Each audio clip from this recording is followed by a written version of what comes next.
Hey everyone, you are listening to another episode of the All Things Private Practice Podcast. I'm your host, Patrick.Casale, joined today by my friend and colleague, Dr. Antoine Crosby. He is the founder of Affirmative Spaces in DC and a psychologist and just a really fucking cool person. And we're going to talk about a lot of things today, including intersectionality, showing up in spaces that need to be affirmative, training and mentoring more BIPOC clinicians in the LGBTQIA space, and all the things that come in between. So I think there's a lot of overlap to this conversation. So Tony, thank you so much for coming on and making time for this today.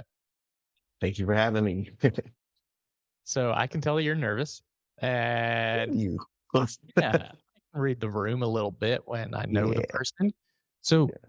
this is your jam, right? Like this is what you do. This is what you're passionate about. You and I used to do coaching together, and Yeah. you came to our New Orleans retreat builder event in January. So I have a good sense of like really where your passion lies. And I follow you on social media. You show up in a big way. And we've kind of talked when you were creating affirmative spaces, like I think it was last year, and you wanted to create this group practice. There was a vision here. There was a desire to have more. I think what you told me is more people who look like you showing up in these spaces, ensuring that more BIPOC clinicians who are multiply marginalized, who also identify in the LGBTQIA population, are being supported because you are getting so many calls that you were like, I don't fucking know what to do because I don't want to turn these people away because there's no one else that I trust to send them to. But I'm only one human being. And here we are. Here we are. So that is a phenomenal recap because that's exactly where I was and am. But I think like the inception of Affirmative Spaces actually came to me, the name actually came to me in a dream. I'm highly faith-based. I hold spirituality very true to my core and being, even though I don't necessarily engage in all religious practices. But the name came to me in a dream and just kind of thinking about it, where people can come, people who look like me, people who hold multiple marginalized identities can come and show up and exist, and they can leave that shit at the door and just be able to show up as their full self without having to teach, without having to explain. They can just get in and get the healing and the joy they're needing. So that's how I came about. Opened it literally at the height of COVID, May 1st, 2020. So, when I reached out to you, I've noticed things just getting an influx of calls, which I was grateful for and thankful for, right? And figuring out like how to see everybody, especially at the height of COVID. And so bringing people on and making the decision to be able to offer care and ensure that people actually have access to like quality mental health care is really the focal point of the practice. I love that. And there's so much intention and care and thoughtfulness going into that. And I like that you said leaving that shit at the door, like having people who are showing up in society and often having to explain and educate and do all this emotional labor for everybody else. So then to just have a place where you don't have to do any of that. And you can finally focus on what's going on for you, as I imagine so much is going on if you're existing in a world where that is your reality and that is very emotionally taxing. So to have a place that feels safe enough to just be yourself and to show up and feel safe enough to talk about things that are going on behind the scenes when you have to present a certain way in a lot of society. And those identities like show up. It's not even something. So obviously, but I specialize in working with BIPOC queer folk. That's like my specialty. Subspecialty Black fish men who have sex with other men. But even in that doesn't say because I identify as such, that doesn't mean I always get it, right? It doesn't mean that we are like our experiences are the same. There are, however, some things that I just get about being Black, some things I just get about being queer, some things I get just about being Black and queer, because that is its own identity. And so, Layer here. exactly. And so I think being able to leave that at the door and like there's certain things, it's always interesting. So clients will, and I don't think intentionally, will like test me, like they might say something and be like, I'm like, oh yeah, when you be X, Y, and Z, and they're like, oh, okay, bet, like, you know what it is. So like, yeah, exactly. And so I think, and ensuring that I'm not putting the word, even if it's something that I come across and I don't know. I think there's a difference about being curious for their benefit versus being curious for like my own just wanting to know. And so if I don't know something, I will, I'll do a quick internal check and then I'll say, I'm curious, can you unpack that for me and let me know what that means? I just want to make sure I'm following along. And that has been like, I think, extremely helpful, powerful in people being able to tell their stories and like share their experiences. Um, and just talk about things that they normally wouldn't talk about and realizing how their identities show up in all of these other spaces, like you're listing, right? And so it shows up just not in the therapy space, but how do I navigate being Black in a spot or a space in corporate America or in a nonprofit agency where I'm like one of three Black people in an organization of 500? Right. How do I navigate being the only queer person, you know? And so seeing how these different identities show up in different subsets of their lives. And that's probably even before we get to like familial and romantic relationships.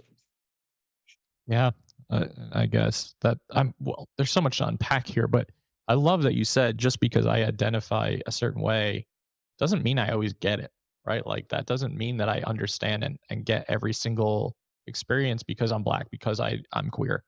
There's lots of layers to this, and there's lots of experience that is within experience. So it's very interesting and it's very complex. But I love that you're saying this because first and foremost, when you're out in society, right, in corporate America and nonprofit, like you named, in academia, wherever, in just life, it's obviously apparent when you walk into a room that you are a Black man. It's apparent to a lot of people, like how you identify. So immediately having to present a certain way in certain situations and having to sometimes often code switch too. Um, my wife does that all the time. There's like, as she would say, government white REL. There's Mhm. Black REL. There's like, I'm with my family REL. So there's lots of having to navigate all of these situations. And I imagine, and obviously I can't relate, that is so fucking exhausting to have to do that. One of the reasons why I opened up my own path, that was a little self-serving, just because I pride myself on being able to show up authentically, right? Like what you see is what you get. Like I'm Dr. C, I'm Tony, whatever, you want to call me, but I don't ever want it to be situations where if two people are talking about me, there are two different people showing up in the space, right? And so being able to just fully show up as myself in all spaces. And I think that helps like inform how I show up in the room with client and being able to be that authentic when I think about different interventions, when I think about different things, even how I say certain things to client. Absolutely. Just bringing that human component is so important. Like I am a whole human being. And one thing we know, I know we're talking about intersectionality. When we talk about like intersectionality, where it's about being able to always be your full self. And so if I have to pick which part of me can show up in any space, that's creating, like an internal distress. Before I even enter the situation, I'm already thinking about how I can show up, how my hair have to look, what am I going to wear, all of these things. I'm not prepared for the presentation. I'm not showing up in the space. I'm not engaged as a participant. Right. This all happens beforehand. So yeah, really trying to like mitigate that and making sure that you don't have to do that. I love that you are naming that. And I'm wondering for you, I know you're a professor too, right? So you teach some um, psychologists. What's the word that I'm looking for? I know that you are helping with psychologists who are certainly coming into the workforce and helping them through their process. And I wonder how was that for you to say, I'm going to show up in all of these spaces as authentically as possible? So I think that's been a journey. Shout out to my therapist over the Yeah. years. Um, because I think to be able to show up authentically means that I have to be okay with who I am. I have to love all parts of me. even the parts that are hard to love. And so I think that's been part of my journey and a continual journey, right? But I think I've reached a point of self-love that I will not allow intentionally a situation or individual to dishonor me. I'm not going to allow you to do something to me that I wouldn't allow myself to do. And so I think that helps me personally ground myself in authenticity, speaking my mind, speaking my truth in all spaces. And so I think that translates in how I show up in therapy, but also how I show up as a professor and how I show up as a supervisor. And not saying that you have to show up as I show up, but who are you authentically? What's your authentic voice? Let's find that. Let's ground you and root you in that. Because at that point, you're unstoppable. Once you know who you are, that Yeah. and so I think that, knowing what it feels like to experience that and like walk and live and breathe that, I really want people to be able to experience that and find that for themselves. It's powerful. How have you Hey, noticed a shift since being able to experience that for yourself? How have you noticed just how you show up differently and what that's like for you? I think it means that I don't apologize. I know that sounds terrible. Well, meaning that I don't apologize how I show up. I'll acknowledge, if I misstep and things of that nature. Um, but I don't, I'm not as uncomfortable taking up. It's still a work in progress. But leaning into like things that I've done, the things that I'm doing, like that is what I'm working towards. But also it allows me to like be unapologetic and bold in like my marketing campaigns and the demographic that I want to serve and that I choose to serve, and being like unapologetic in that regard. Unapologetic in my research interests and specialties and how I teach my students. Um, I think that's how it shows up. Does that feel freeing? Liberating, yes, Yeah. because then I get to march to the beat of my own drum. And that's not to say other drums are important, and I pay attention to other things. But I also am aware that, like, I hold value. Don't necessarily, it's okay for me to trust and lean into that. Right? Sounds like also having a stronger sense of self and feeling more grounded and confident in acknowledging like this is who I am and I love who I am. And I imagine that that can be really fucking hard to get to that place. Yeah. So without making it a therapy session, but that's for me. I think that, so my journey of self love has been one that has not been easy, right? So I am Black, shocking. I mean, I am queer, but I'm also a PK preacher kid. And so grew up in the church, family's heavily religious. And so what that means is that didn't always leave space for my queerness, right? And even now I mean, I'm out with my family, but then it's this just position where it's like it's acknowledged by some, and then it's kind of like a don't ask, don't tell with that. Right. But anyway, the journey of self love and getting there had been like realizing like, yo, there's power in like who I am. There's value like in my queerness. There's nothing wrong with my queerness. There's nothing wrong with my Blackness.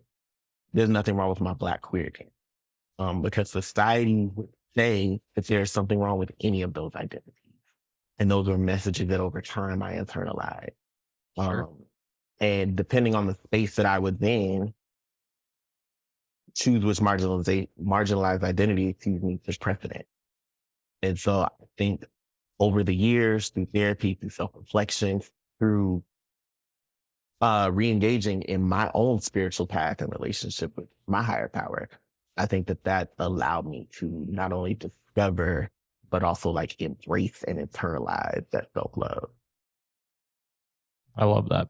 And it sounds like it's been quite the journey. And it's got to be, like you mentioned, feel like liberation for sure. And then just, I imagine, and I don't know the behind the scenes, right? But I know how you show up on social media. I know the impact you're having on your community.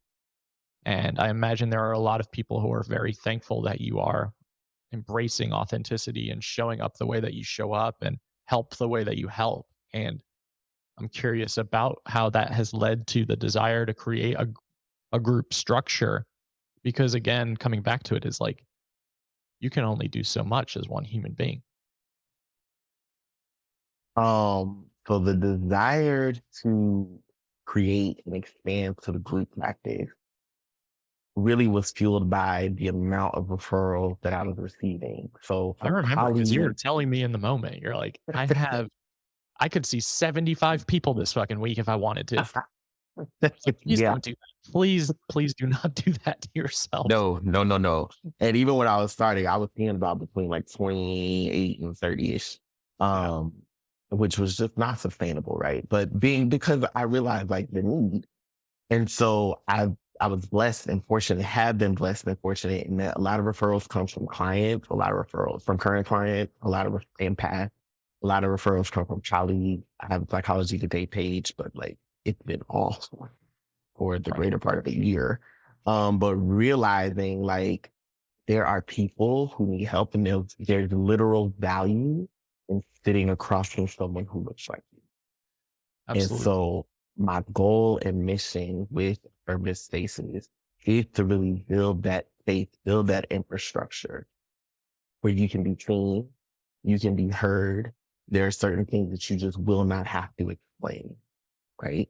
And then you can just exist fully. And you don't have to wonder if this is a safe haven for you. This is a safe haven for you. And safety doesn't mean that we're not going to miss the mark, that we're going to have missteps. We Sure. will have that. But the safety isn't being able to name them, being able to like process them, unpack them, and recalibrate. And so Love that. that's really what I hope to like build by bringing on, new postdocs and other staff so that we can really drive this mission forward because as BIPOC queer folk, we have a lot that happens to us, a lot that is outside of our control, from, high level, systemically, with laws and things of that nature, even down, to the individual level with families and relationships. And so if for 50 minutes out of the week, you can come process that shit in a space that's designed for you, that is what we are trying to do and really bring healing and like create what I like to call like some ripples.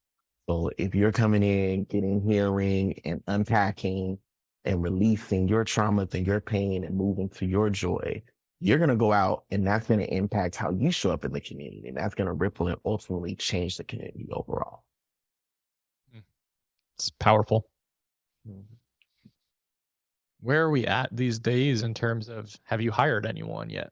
Not to put you on the spot about this, but I am curious. So I currently have one postdoc. So I started slow. Um, That was the word I was looking for before, by the way. I was like, I fucking knew the word. oh, You used it so many times when we worked yeah. together. I lost it. So Okay.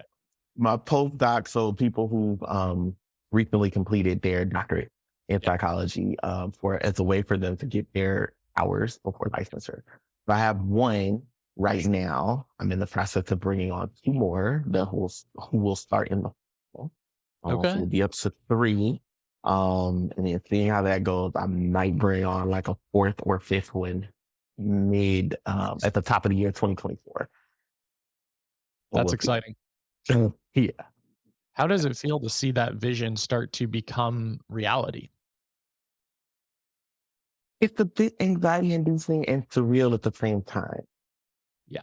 So there's so much that goes into it that, I mean, and we talked about this, right?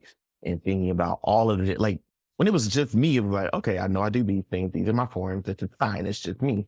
But now I'm like, oh, there are other people. There are policies and procedures. There's a standard.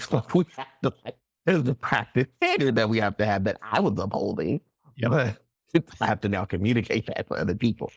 Yep. So that piece, and really wanting to protect the integrity of the brand and the integrity, excuse me, of the mission, Absolutely. because I don't want myself, my business, or anyone associated or affiliated with the business to enact any harm. Yeah. And it sounds like that's something that absolutely cannot be sacrificed in this mission. Like So, whoever we hire, right? As group practice owners, you're always thinking about the reputation, the integrity, and maintaining value, maintaining your value structure that you've created. And Hmm. I think it is even more impactful when you are trying so hard to be mission focused and driven towards supporting marginalized communities. Like there's I imagine that can feel like a lot of pressure. Like there's no room for this like error or potential fuck up that can happen if someone is just not in alignment with the values of this culture that we've created. And if you're not in alignment, we will find you somewhere else to go. It will not be here because really this is my vision, Yep, but greater than that, this is my community. exactly. And, we've experienced enough harm. We don't need any more. Yeah, And so we want to make sure that we're bringing peace and healing. And so if it's not for you, that's okay. but it's not going But to you last can't long. cause harm. No. It's an interesting thought to go from like I'm just doing my own thing. I know my policies and procedures and I know my processes to bringing someone on because it's like, oh, it's almost like this weird feeling of like now it's a business because someone works here. That isn't me. You have to call me and ask me about certain things. I have to do payroll. I have to review your note. Right. It's these things that you have to do, but then when you are actually doing them, you're like, oh yeah, like I own a business. Yeah. It makes it Exactly. feel a bit more real. It also feels like there's an extra layer of responsibility in a way. Hmm. Because I know for myself, and I'm interested to see how a year from now, how affirmative spaces looks for you. If it's 3 postdocs, if it's 10, if it's who knows? I remember hiring my first clinician who is a friend of mine who's still with me 2.5 years later, thinking like, okay, I'll hire one person. And now I just interviewed to hire my 20th today. And like, Wow. it's just a matter of like, if you can continuously have a ripple effect, because our mission is really to support the neurodivergent community at large. And if we can continue to bring on neurodiverse affirmative care, I'm like, why would I say no to this if we can continue to support more people? But it's a fine line because it can get from like 1 to 20, and then you're thinking, what the fuck comes next? And I don't know. It's scary. Yeah. It's a lot to think to your point. It's a lot to think about. And it feels like it can keep growing because of the impact that we want to have on our community. And so you're Yeah. like, yeah, yeah, yeah. Then it's also like, hey, And and you then need what like does that mean? Hmm? exactly tiers of leadership and more structure and organization. And you don't want to lose sight of why this was created in the first place. Like that's always something that comes to mind with growth is like you you really want to operate from a place of alignment in terms of the populations you really want to serve, but also not only serve but protect. And I think that is so crucial when you're talking about intersectionality and marginalized community of saying like first and foremost the protection of the community comes first. And that creates this differentiation in thinking about business ownership because policy, procedure, culture, hiring, everything has to be in alignment. Because it is so, so, so important. And to the point, like intersectionality, what I'm realizing in this moment right now, it's like it's not, I mean, I've been feeling this, but to put language to it, it's not separate.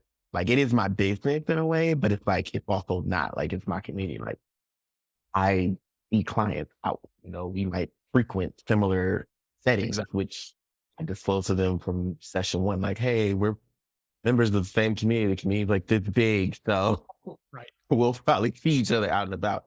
But Sure. yeah, it's part of my life. It's who I am. So wants to like protect that wholly.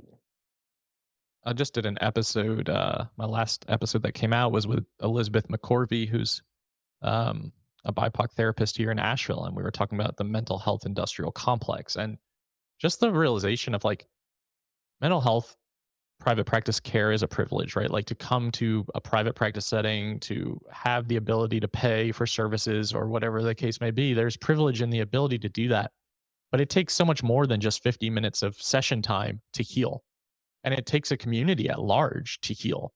And I think the mental health profession as a whole has really gotten away from that concept of like it's more than just one-on-one therapy. Like that's great, it's wonderful, but at the same time, communities healing together are also important. So the work that you're doing, like you mentioned that ripple effect, that's healing a community. Like that is so big. I don't know if you're able to take that in, but I just think that watching and witnessing it is pretty incredible. Yeah, that I hadn't, it's input. Thank you for that. Hadn't actually thought about it like that. But as you were saying, it was like settling in because I agree, like community is huge and community is such a powerful healing agent, especially with like BIPOC communities. We don't tend to do one-on-one, right? Right. So to hear you frame it in that way is like grounding and settling. So thank you for that. Well, I just want to say, as a friend and colleague, I'm really fucking proud of what you're creating. And from day one, when you told me what your vision was, I was like, holy shit. And I felt honored that you sought me out to work together because I think, you know, there is obviously, we always have to acknowledge race and we always have to acknowledge that there's a differentiate or difference in privilege. And you mentioned something that kind of struck something in my head while you were talking about like wanting people to sit across from you who look like you. And I think about like telehealth and how that's really increased access to be able to do that. Because when my wife was looking for a therapist here in Asheville, it was like, we might have 4 Black providers. And if it's not a good fit, then you're like kind of stuck with whoever you can get. Yeah. Now with telehealth, it's like, well, we have the entirety of the state to have access to care. So I think that's also really helpful. Um, but I know you live in DC, so there's a higher percentage of people who are Black and who are African American. And the ability to show up in your community with people who look like you, I just think that is so, so important because I think relatability is accessibility in therapy. And I Mm. think the ability to, like you said, leave that shit at the door, it doesn't even have to be spoken. That is so powerful. It, I mean, even being on the other side, like as a client, like there is something about not having to assess for safety in that way. Sure. And so, yeah, like being like here in DC, I think there is, well, I'll say this, even being in DC, there's still not, there's a higher concentration of Black providers, but it's still relatively new, if that makes sense. Absolutely. And so, yeah, I also want to like create that, like having more Black providers, having more BIPOC providers. And that's just, so I think, not I think, the business is actually like two-tiered or two-pronged in that approach. It's like showing up for the community in this way, but also like changing the face of like mental wellness and mental health and psychology and what the face of that looks like. Because for so long, it hasn't been inclusive of people who look like us. For sure.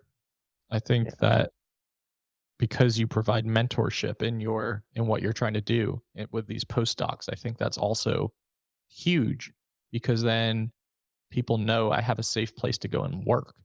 That's huge too. Like having culture built in and making sure that things are affirmative and anti-racist and anti-oppressive. Like it's more than just wording, right? So like just for you to show up the way that you show up, I imagine a lot of these folks who are coming out of their programs are like feeling a relief if they think I have a place I can land safely. Want to like, when I guess use business, wanted to like create that safe space. That was actually something I had during my internship when I was at Howard. That was the first time through all my years of training, that was the first time I was in a space where all of my supervisors were Black. The vast majority of the students who I saw were of the African diaspora. It was so healing in a way to just be able to exist, to not worry about, you know, hair and I have dreadlocks and like, is that going to be okay? Is that going to be a thing that's going to come up? Just those nuanced, people call them microaggressions. I don't believe any aggressions are micro. But the macroaggression that we Sure. experience out in the world and just like not have to deal with that was so powerful and healing in a way that I didn't even know I needed at the time. And so, yeah, I just really want to be able to like create that moving forward. There was space for my blackness, there was space for my queerness at Howard. Um, and that in and of itself allowed me to show up differently in the way that I was able to do the work. That makes complete sense to me. I imagine that anyone listening to this right now is going to be like, "What's Tony's email address? I really need a place to work in the DC area." So I just want to highlight that when we're talking about 1 to 3 postdocs in the next couple of months, I'm like thinking, "Damn, this could really turn into like a collective. This could really turn into something really fucking cool." I welcome it from your lip 5 years. Wow.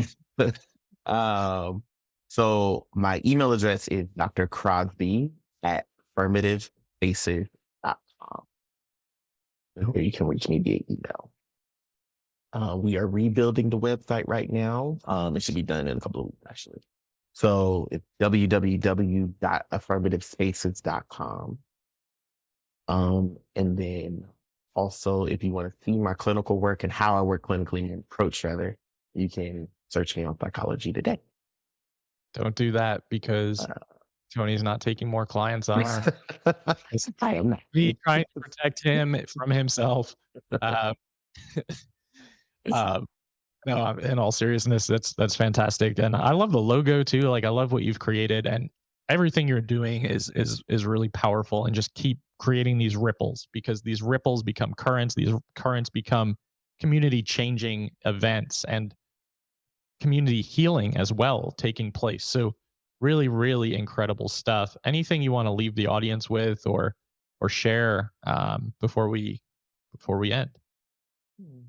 Well, I want to thank you for inviting me onto this platform. Like amazing. So thank you for that. I would just encourage like anyone who's doing this work, anyone who's thinking about pursuing it, is that authenticity is so important, both from a provider side and a client side. Just show up as yourself because there is something very healing about not having to pretend. I agree 100%. I think that it's helpful not only for the provider to show up as their best self, but it's helpful for the client in terms of building rapport and trust and safety. And it also models that you can show up in different spaces as yourself and in the mental health space, in the community, etc.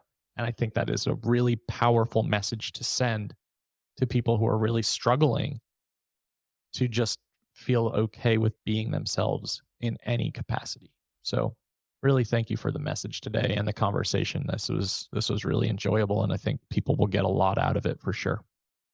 Thank you so much. I would also add my Instagram. I forgot to mention it. Sorry. For sure. So you can follow me on Instagram at doc with lock underscore. So DOC with LOCS underscore. So Dr. Lock. Love it.